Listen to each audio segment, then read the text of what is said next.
28 Second Amendment self-defense law asks, why isn't the university system white supremacy? If everything's white supremacy, I guess why isn't the university system white supremacy? It is. It is yeah, white supremacy. I think it is. They say it explicitly. There's this talk that is given by Felix Bratheth, who is the head of the TRIO program, which is about incentivizing marginalized, whatever that means, students to get into college, right? It's basically your outreach program for low-income and minority students. And he has a bunch of these high schoolers come to the Evergreen State College campus, and this is 80 days before the protest. And they're all he's probably one of the most cringy public speakers. If you watch the series, he's just such a bad public he's speaker. Totally a cringe. But yeah, so bad. It's amazing how bad he is, and everybody just kind of follows. But the students aren't paying attention to him. But he keeps on showing these images of 1958 or 57, where you have black people being yelled at by white people and black people being chased by dogs and beat by police. And he keeps on flashing these images at them. And he says, you know what? My grandparents went through the same thing on the Caribbean island of, St. Croix or something like that.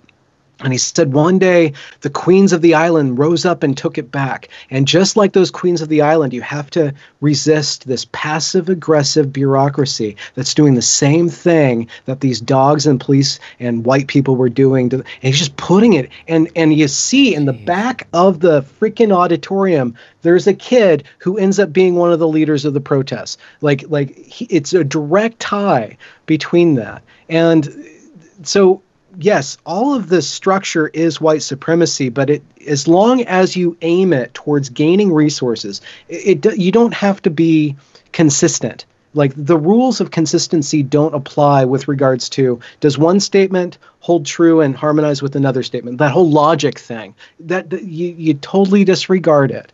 And I kind of want to make a misstep by saying you see this a lot in feminist literature, where they excuse themselves of being logically consistent, because it's all about the goal of restoring some form of justice or dismantling some sort of oppressive structure. And I bring up feminism because I was thinking of Samantha Bee a couple years ago. She goes on this tirade about these feminists made this Google list about Me Too men that was crowdsourced, completely blind. You could just put the name of these bad men. There's no fact checking. And this document was circulated, and Samantha Bee was she was excusing them with this crazy logic. And just 2 weeks ago or a week ago, the LA Times published this list of theaters who were not saying quickly enough that Black Lives Matter, or saying it correctly enough that Black Lives Matter. It's like, that's okay for these people to do. It's okay. And they excuse that because it's going towards one goal. You're not making a misstep to draw that comparison to feminism, because that's the angle from which I joined SJW ideology. It's all these different issues, as you know, like under one umbrella. So some people come in through the feminism route, some people come in through the critical race theory or the Black Lives Matter route, some people from the LGBT route, but they're all arriving in the same place, intersectionality, right? Yeah. And that list, I remember the list you're talking about. I have seen in the past 2 weeks, the same thing is starting to happen. On digital media, on Facebook, there are groups now called Out Your Local Racist, where people are just posting people that don't agree with them. There are people in there that haven't said anything other than, I don't believe this narrative, here are some stats. And it's like, go get him, guys. Here's where he works. And there are Google Docs now. I saw an article about a Google Doc. Students are starting to do the same thing to their fellow classmates and try and get them thrown out of school. Yeah. And there's no standard of evidence, of presenting evidence. It's just, if you post someone here, they are guilty, and the mob is going after them. Mm-hmm. Yeah. And they justify, like you said, they justify all of that. Yeah. And there was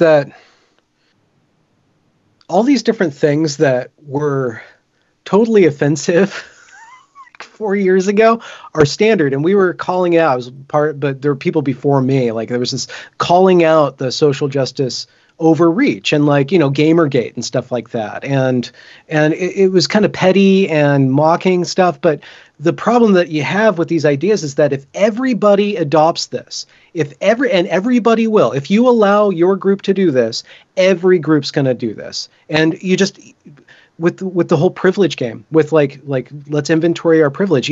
Like the problem that I would have, and I would refuse to do that at Evergreen, is because, well, what happens when I reduce everybody to that, and then everybody else reduces everything to that? It's like, okay, well, that means that I'm going to be with the white people, the white men, the guys with all the guns. I would rather that not happen, so I'm not gonna initiate the process of being put into that group, and I will resist it passively. You mentioned that umbrella. There was this really big rally. It was like hundreds of thousands of people like celebrating Black Trans Lives Matter. Like there was that, okay, Black Lives Matter, but now Black Trans Lives Matter. And, the next one's going to be Disabled Black Trans Lives Matter, yes. And then it'll probably be Disabled trans, it's like there's this infinite string.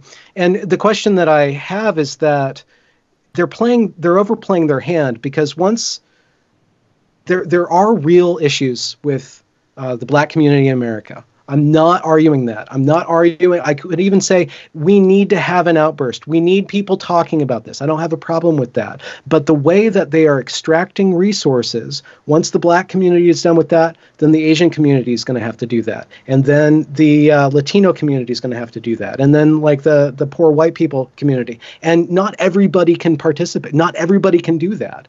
So what's the end game? And I don't think that they're thinking in an in-game sort of way. And that's why we need an MLK or a Malcolm X, like some leader to actually give voice and channel this energy. And unfortunately, it's built in an Occupy Wall Street kind of way, the Black Lives Matter organic kind of outgrowth of it. It's decentralized. So you have these different radical communities that are just going to get as much as possible out of it before we pass on. And the bureaucrats are going to win in the end anyways.